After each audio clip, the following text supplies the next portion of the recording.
Florida is trying to bury all stories dealing with institutional racism. Teachers are now required to teach that there was black on white violence in Florida, in Ocoee and in Rosewood. And those are absolute lies. What we're seeing is a trend that will, I think, drift to other states if DeSantis is successful. And we're going to see public education destroyed. What we're trying to do in Florida is to offer some resistance to this obviously right-wing shift in public education. And I'm hoping that the rest of this country recognizes what we're doing in Florida to resist this, and that we'll see resistance to it evolve in other places as well.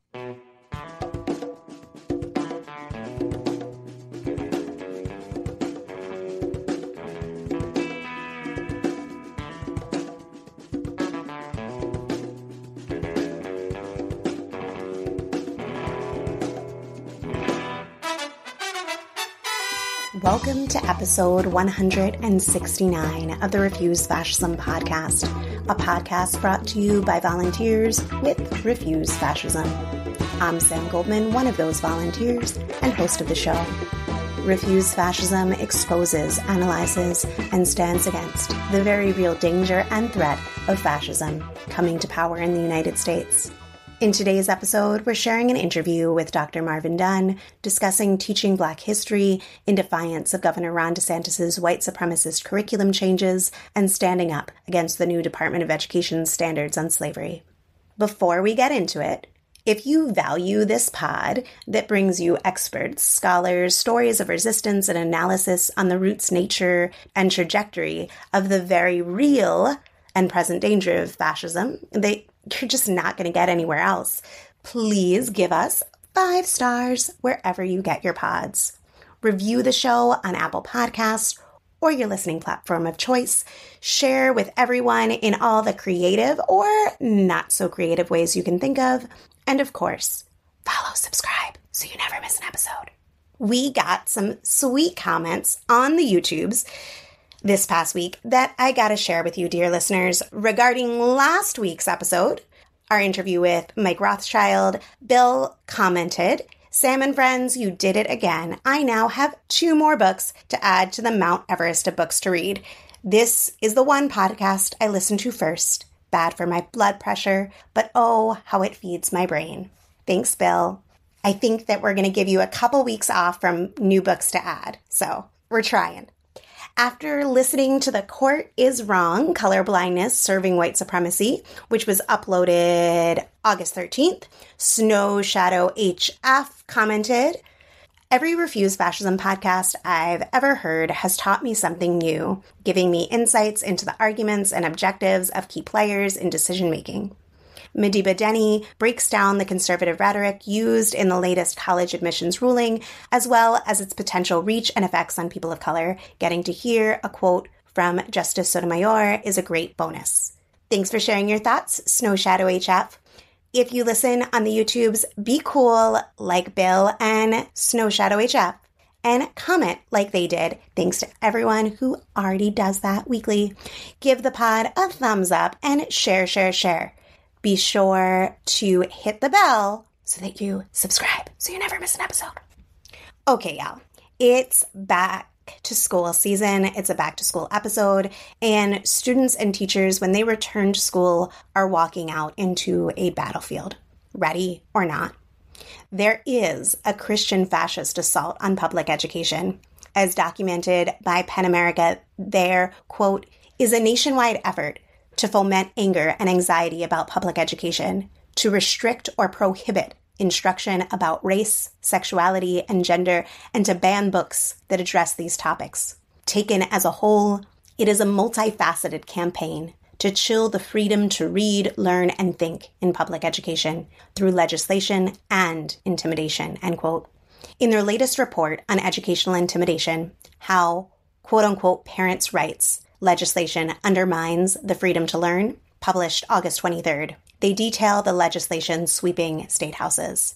Key findings of the report include how such laws foster a chilling atmosphere in public schools, result in blanket bans on books and/or curriculum for all students, and, quote, ultimately empower an ideological assault on public education, end quote.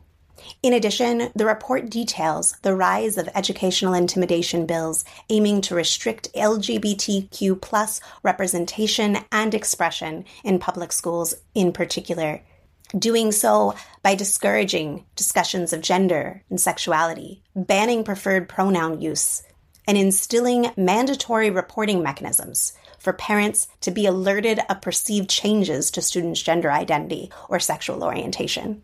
And when the doors open this school year, if they haven't already in these areas, LGBTQ plus students will be in the crosshairs of these Christian fascists. Students and teachers in North Carolina, Arkansas, Iowa, and Indiana are all starting this school year with Don't Say Gay laws in effect. In Florida, where this law has already been enacted, there have been rising book bans of beloved children's books with LGBTQ plus representation, such as And Tango Makes Three. One of my favorites. With the exception of Arkansas, the new laws also require teachers or administrators to out trans students to their parents, forcing teachers to police students' gender presentation, pronoun use, even nicknames. According to PEN America, this is law or executive policy in Alabama, Virginia, Oklahoma, Idaho, Kentucky, and Utah. Anti-LGBTQ educational gag orders have been introduced in 23 states. A link to the report and an update on the Don't Say Gay bills is in the show notes. Highly recommend giving it a read. My interview with Dr. Dunn was the day prior to the white supremacist murder in Jacksonville, Florida. On Saturday, August 26th, a young white man entered a Dollar General in a predominantly black neighborhood in Jacksonville with one goal: to kill as many black people as he could. With the power of the whole white supremacist movement behind him, he stole the lives of Angela Michelle Carr, Gerald Gallion, and A.J. LaGuerre Jr. Angela, 52, was described as a great mom. She was dropping off an Uber passenger at the Dollar General when the shooter fired into her car. Gerald, 29 years old, was a loving father to his 4-year-old daughter. And A.J., age 19, was an employee at the Dollar General store and an aspiring streamer, all shot to death by a white supremacist. Angela, Gerald, and AJ's tragic murders have joined the harrowing legacy of lynch mob terror that stains this country, with Florida home to more lynchings than anywhere in the South. The day after the shooting, Sunday, August 27th, was the 63rd anniversary of Jacksonville's Axe Handle Saturday, when over 200 white rioters armed with baseball bats and axe handles chased, beat, and threatened black residents as cops stood aside. This is the history that GOP presidential candidate and Florida Governor Ron DeFascist once purged from the curriculum and classrooms. Here is a brief message Dr. Dunn posted on the website formerly known as Twitter in the aftermath of these murders. The history of this country is drenched in the blood of white supremacist violence, from the genocide of Native peoples to the first Africans brought in chains to these shores. It is just as much a part of the present, with an epidemic of police brutality and murder alongside systemic discrimination across every conceivable social and economic metric. Meanwhile, the MAGA movement is determined to violently reimpose the most vengeful, overt white supremacy. DeSantis and the shooter are part of the same fascist movement, the direct political descendants of the Confederacy. Fascism, blatant dictatorship, rule through open terror and violence, the evisceration of civil and legal rights. The fascist movement operates through the state and through the mob towards their goal of genocide against all they deem subhuman. Fascists in power right now are stripping away black folks' right to vote, wiping out affirmative action in education, and banning the teaching of black history. Meanwhile, fascists out of power commit murder, assault, and intimidation on a mass scale. And let's be clear, this is not random or disconnected, but a coherent fascist program to seize and consolidate power, and a foreshadowing of the unrestrained cruelty they plan on inflicting if they gain that power. Sam Talk here, not representing the views of all in Refuse Fascism. Meanwhile, the Democratic Party's hollow, honeyed words betray the fact that their program is not cohered around ending white supremacy or liberating anyone from oppression, but instead bound together by their one true goal of maintaining the status quo of the American empire. Now, what about us? There's no winning without risk or sacrifice, no advance without putting skin in the game. Because look it, skin is in the game and lives are on the line. Nothing, no progress or justice, no rights or liberation has ever been won by people staying in their comfort zone. And look, white supremacist violence is fucking uncomfortable. The truth of this country is fucking uncomfortable, and the covering up and erasure of that truth makes it all immeasurably worse. All of us are needed to rise up and resist the fascists in and out of power. I want to add that the more disruption and defiance that DeSantis and his ilk face, the more righteous rising up that happens now, the better position we are all in. Those of us who have less to lose need to be doing more, and all of us need to defend all who come under attack. As the fascists never fail to mention, the kids are watching. What will we show them? It's on us, all of us, to refuse fascism. With that, here's my conversation with Dr. Marvin Dunn. It's back to school season. For many teachers, that involves braving lines and trips to Target, Dollar Tree, or Lakeshore. But for renowned Florida educator Dr. Marvin Dunn, who is on the forefront of the fight for teaching the truth in the fascist laboratory that is Florida, the start of a new school year, meant leading a Teach No Lies march to the Miami-Dade County School Board, Wednesday, August 16th, to protest new white supremacist education standards. Today, I am honored to speak with Dr. Marvin Dunn about the fight to teach Black history in the face of Governor Ron DeSantis' white supremacist curriculum changes that suppress, whitewash, justify slavery, and the brutality, terror, and violence against Black people in the United States. Dr. Dunn is the author of many books, including A History of Florida, Through Black Eyes, which is, of course, banned. He's a professor emeritus at Florida International University and co-founder of the Miami Center for Racial Justice. He has been leading tours of teachers and young people to places like Rosewood, the site of a 1923 massacre of Black residents by a white mob. And he's doing this in response to DeSantis' escalating efforts to further bury and warp Florida's Black history. Welcome, Dr. Dunn. Thank you. Good to be here. Thanks for joining me. And more importantly, thank you for all you have done and are doing to document, teach, and defy these attacks on Black history. And defying DeSantis is part of doing that. Let's start off with, what is the history that Ron DeSantis and the Florida Republican Party more broadly is attempting to bury and outright lie about? Florida is trying to bury all stories dealing with institutional racism in Florida, which means burying or eliminating Black history, because Florida's history is steeped in institutional racism. What we are facing in Florida is not just the banning of books, which is bad enough. It's the banning of ideas.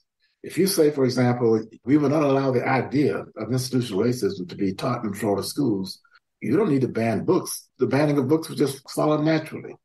What we're trying to do in Florida is to offer some resistance to this obviously right-wing shift in public education, the effort to indoctrinate Christian nationalism in our Florida school system, and to remove any references to Black heroes who resisted, particularly those who stood up and resisted racism, to remove those people, to remove actually the history of Black resistance, such as the Black Lives Matter movement.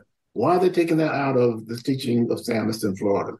So what we're seeing is a trend that will, I think, drift to other states if DeSantis is successful, and we're going to see public education destroyed. That's what we fear here in Florida.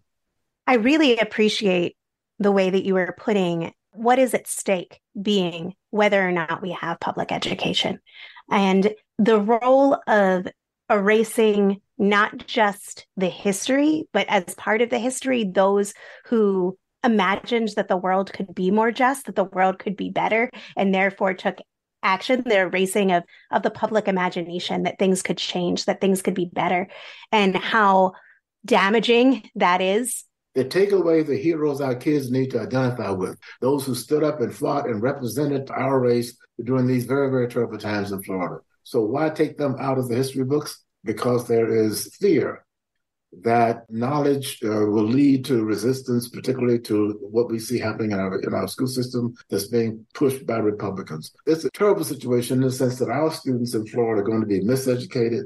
If this continues, they will not be able to compete with other students. We're losing teachers. We cannot get teachers to come to Florida. It's just a terrible situation. And as you said, he's thrown the gauntlet down and now it's being replicated in other states. That's right. I think Arkansas, I was reading, is one of the latest following DeSantis's lead in purging schools of the AP Black History course, not allowing that to be taught. I think Arkansas could possibly be even worse than Florida. You got Sarah Huckabee Sanders, I think that's her name. Yes. Out there as governor who is trying to out DeSantis. Every time we have a presidential election, every 4 years, every time this cycle comes around, somehow or other race becomes an issue. And Republicans are the ones who raise it, whether it's Barack Obama being an African or the Willie Horton crime. They always bring race into politics during presidential elections, and this is no different. The head person who is, I think, destroying our country right now with this kind of anti-Black rhetoric and what have you is DeSantis. Can you walk us a bit through the new curriculum that Governor DeSantis is forcing and that teachers are going to be forced to teach? What exactly are these changes? There are two things that we are very upset about. One is obviously the notion that there were personal benefits to slaves as a result of being enslaved. And then second is that teachers are now required to teach that there was Black on white violence in Florida, in Ocoee and in Rosewood. And those are absolute lies. There was no such thing as anti-Black violence in Florida against whites in the history of the state of Florida. Yet in this attempt to equivocate evil, teachers are being required to teach that Blacks committed racial violence against whites in Ocoee and in Rosewood. I can tell you what the lies are about those in detail, if you wish. But those are the two things that we're so much upset about in Florida. And apparently, the idea that there was personal benefits to being enslaved caught on nationally. So now we're seeing a national uprising among not just Blacks, but whites as well against this lie that's been pushed here in Florida. It is so horrific. I want to give you an opportunity to talk a little bit about what actually happened in some of these places, because I think you get lost for words, at least I do as an educator, in terms of how warped your intellectual integrity must be to spew this kind of garbage, how little respect you have for children, for young people, let alone humanity. I just want to bring back to folks that I think it was a few days, August 12th, I think, just days before the start of this academic year in Miami, you led a group of teachers on one of these Teach No Lies tours that you give to Ocoee, Florida, a site of one of the attacks that you were talking about, the site of a white supremacist massacre, literally teaching Black history on this bloody ground. And I think, I just want to give you an opportunity to tell more about maybe this trip, but more importantly, these sites and why we need to go there, why we need to understand this, because right now, as you said, teachers are teaching in a landscape of a curriculum that's forcing to say sinister and ludicrous things about slaves benefiting from slavery or about their massacres not being massacres against Black people motivated by white supremacist hatred. Well, let's talk about Ocoee. 1920, when women got the vote, this was a very contentious time in American politics, especially in the South. In the 1920 election, a Black man named July Perry in Ocoee, Florida, went to vote. The long story, but he was turned away from the polls, allegedly because he hadn't paid his poll taxes. Mind you, July Perry was one of the richest men, white or Black, in Ocoee. He had orange groves and did very well. So his taxes were paid. Plus, he was an advocate for people paying their taxes. So the lie that he hadn't paid his poll taxes was used to turn him away from the polls. He went to a judge, a Republican judge, a liberal judge, and got the instructions to go back to the polls and take the names of the people who had turned him away. A very dangerous thing to have asked him to do. In any case, a mob formed when he got back. He and another Black man were chased away. He goes to his house. He's in with his family, maybe one or two other people, relatives. And the mob comes to his house, and they surround the house and start shooting into it. And they kill two of their own people, according to the sheriff of Orange County. That's what happened at Ocoee. July Perry didn't kill anybody, but yet the historical burden is on him And now teachers are being required to tell students that this man killed 2 white men in Ocoee. Did not happen. They killed each other. So says the sheriff of Orange County. So that's why I took 30 teachers from Miami-Dade County up to Ocoee a couple of weekends ago so that we could stand on that ground and tell the story and get it right and have them go back and teach the truth. We also went to Rosewood, 1923 massacre. I'm the only Black person today who owns land in Rosewood. I own 5 acres of land in Rosewood. Rosewood is now a rural community, all white people out there. I've been taking teachers to this property and others, students and parents as well, so that they can experience the Rosewood event as close as you can in these days and times. The lie about Rosewood that teachers are now required to teach was that there was Black on white violence at Rosewood. Another lie. Sylvester Carrier was the Black hero of Rosewood. He was an Army vet, World War I. He used a rifle. He was independent. He taught piano. He didn't depend on white people. And when this lie started a couple of miles away in Sumner that this white woman had been attacked by a Black man, a mob comes to Rosewood, and they start killing and burning the town.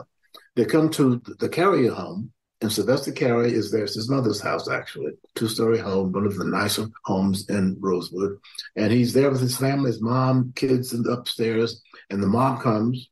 His mother goes to the window, who raises the window, tries to put a stick to hold the window up. And then she's telling these people, my son had nothing to do with this. Go away, please leave us alone. And they shot her, killed her. She falls dead in front of her son. And when 2 of these white men come up onto the porch, he shot him. He shot him dead. And that's Black on white racial violence? Or is that defending your home? That's the other lie that these standards require these teachers to teach. So we go to Rosewood. We spend most of the afternoon there. We're able to walk on part of the railroad that was used, that operated between Gainesville and Cedar Key, about a 40-mile distance. It runs through my property. So the rails are gone, but the railroad bed is still there, like a green tunnel through the woods. So that's why I purchased that particular piece of property, because it speaks to that horrible 3 or 4 day period when people were out in those woods trying to escape the violence in Rosewood. So that's why those 2 places are particularly important, and why we will continue to take teachers and others there to teach the truth.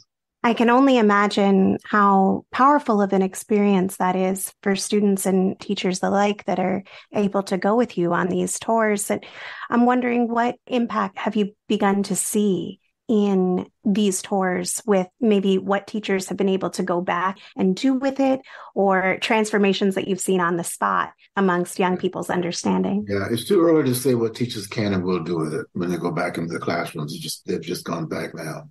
But I can tell you what happens on the ground, not just in Rosewood, but we've taken students to other places where these terrible things have happened. For example, there was a lynching of a 50-year-old boy in Live Oak, Florida, in 1944, for writing a love letter to a white girl. So we go to his grave as well. That's the most moving spot for these students, because they're standing over the grave of a Black boy who was lynched in 1944 for being in love. And when we go to Willie James Howard's grave, the students cry. A lot of them cry. I asked them, does this make you hate white people? Those white men killed this boy.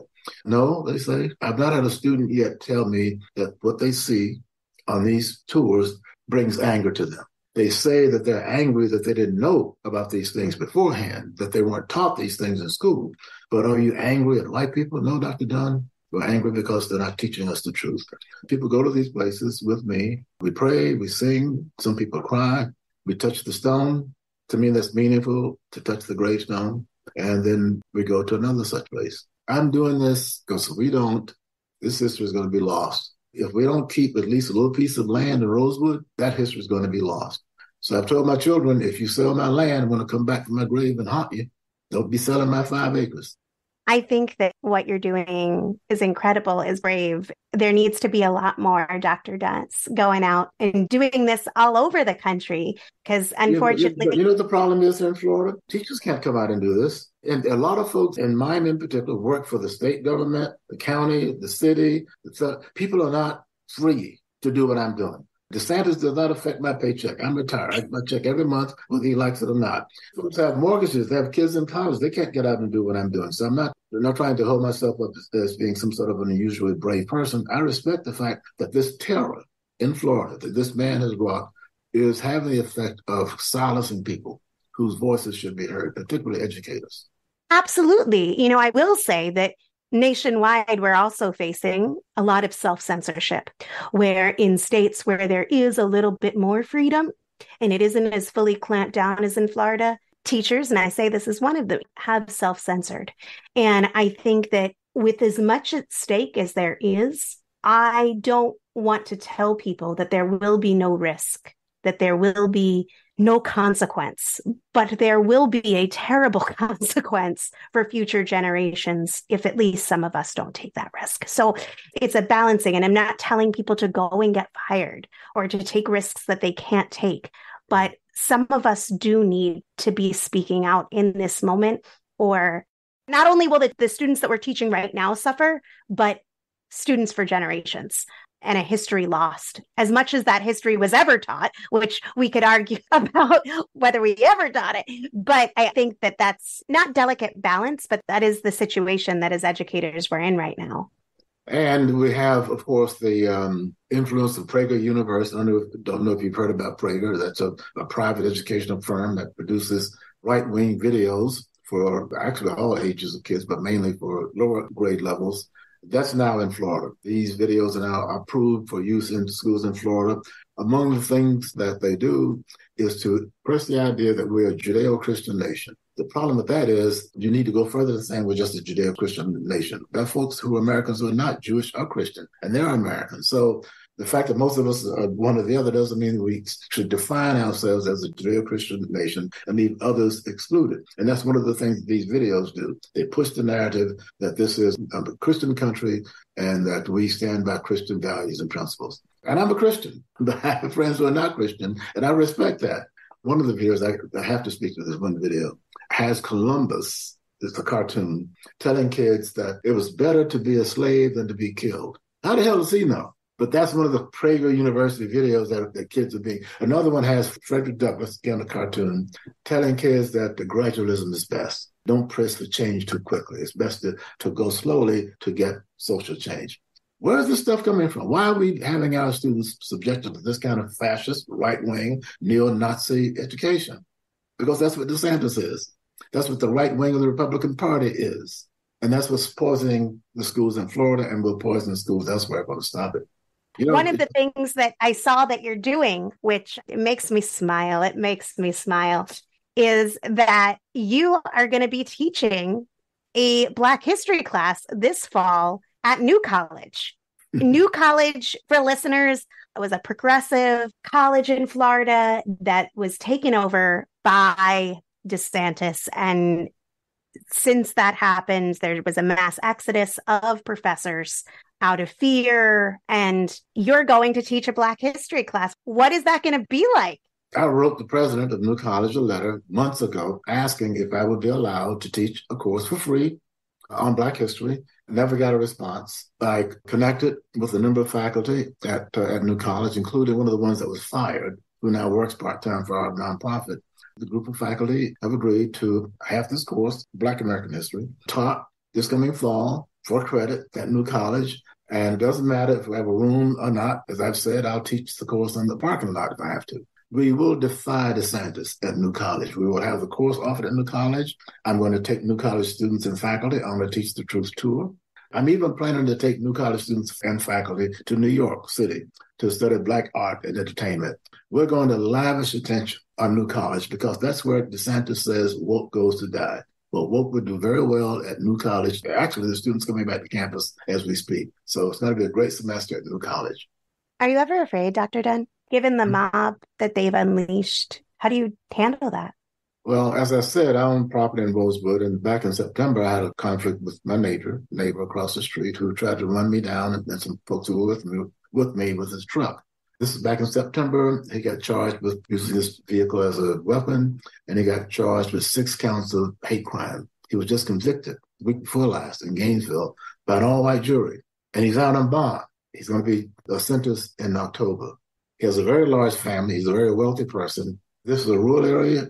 And now when I take groups to my property, I have to hire a Florida highway patrolman to sit there as long as we're on the property. What happens as we move forward? Am I going to feel safe going to my property? Am I going to feel like a normal person should feel going to your property? I don't think so. That's the price that's to be paid for having brought these hate crimes charges against this man. But am I ever afraid? I don't think fear would be the right word. Cautious. would be more appropriate. I'm overly cautious when I go to Rosewood because I know what could happen in Rosewood. But am I afraid? What are they going to do? Shoot me? That's the worst they can do. I've had a very good life. I'm 83 years old. I have no fear of that. I certainly don't want to die, but I have no fear of physical danger to me. I will not be stopped in what I'm trying to do because of the threat of physical violence. Since you are all listening, you would never believe that Dr. Dunn is 83 years old. Yeah. You would never believe it. Given the life that you have and what you've witnessed in your lifespan, heroic struggles for justice, but also great resurgence of white supremacy. What do you think about the moment that we're in and the divisions that you see today? I spent 6 years in the uniform of a United States naval officer. I was on 2 aircraft carriers defending my country. Before DeSantis was born, this is not the America I spent 6 years defending. This is not the America that I know. I think this is a passing phase. I think most people in our country, white and black, Republican and Democrat, don't like fascism, don't like the direction that we see the country going, don't want professors being told what to teach, don't want students being indoctrinated with right-wing literature. I think this is not going to work outside of Florida. And I'm hoping that the rest of this country recognizes what we're doing in Florida to resist this, and that we'll see resistance to it evolve in other places as well. As we wrap up our conversation, I know that listeners are wondering, what can they do to defend teachers who are teaching the truth, to support these efforts in Florida and nationwide? What can people do to be involved to support this effort? Well, I'm a terrible beggar, but we need money. We need folks to go to our website and donate. Go to MiamiCenterForRacialJustice.org and please make a donation. We're taking these teachers and others on these tours for free. They pay nothing, but we can't do that without donations. So I ask folks who are listening to this podcast, please go to MiamiCenterForRacialJustice.org and make a contribution so that we can continue this fight in Florida. It's very lonely down here, frankly. I know that you all are watching from other parts of the country, but this feels like a very lonely fight here in Florida. So help us, please. Thank you, Dr. Dunn, for taking the time to talk with us, to share your experience, your expertise, and your perspective, and just sending you the best wishes for this academic year and all the work that you're doing. Thank you so much. Thank you. Have a good day. Right now, we are on the road to atrocity.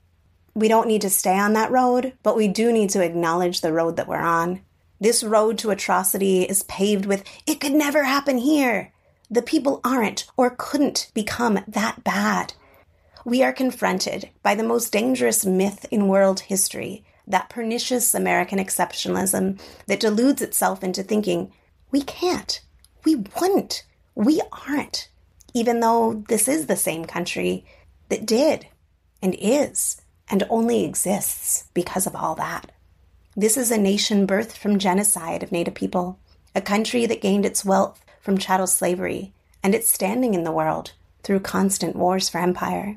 We know the outcome when good people choose to ignore these fascist movements, hoping they will go away or hoping they will be exempt from the violence or that someone else will stop them. And those outcomes are uniformly horrendous. Now, I want to share an announcement for those in Chicago or in the Chicago area from the Chicago Revolution Club. They're planning a protest Saturday, September 9th to call out fascist lynch mob instigator Jason Aldean when his tour arrives in Chicago. And they invite you to join them. Jason Aldean's mega hit, Try That in a Small Town, is a vicious celebration of America's lynch mob tradition that topped the country music charts for weeks this summer. The Chicago Revolution Club is going out with the slogans, no more lynch mobs in and out of uniform, no more standing by while good old boys prepare for civil war. We need and we demand a whole new way to live. We need to and are organizing for revolution. They call on everyone who is sick and tired of the growing racist, anti-woman, anti-LGBTQ+, and anti-immigrant hatred and violence to join them in protest. Saturday, September 9th, 6 p.m. at Tinley Park. For more, see their Instagram, which will be linked in the show notes. Thanks for listening to Refuse Fascism. Got thoughts or questions off this episode? We want to hear them. Ideas for topics or guests? Yes, please send them to us. Have a skill you think could help? We want to know all about it. Reach me at the site previously known as Twitter at @SamBGoldman. Drop me a line at samanthagoldman at refusefascism.org. We're on Threads. We're on Blue Sky. We're on Mastodon at Refuse Fascism. Or you can leave us a voicemail. See the show notes for the button on how to do it. Want to support the show? It's simple. Show us some love by rating and reviewing on Apple Podcasts or your listening platform of choice. And of course, follow, subscribe, so you never miss an episode. Become a patron to support our pod and content creation to help people understand and act to stop the fascist threat. Give today at patreon.com/refusefascism or visit refusefascism.org and hit that donate button.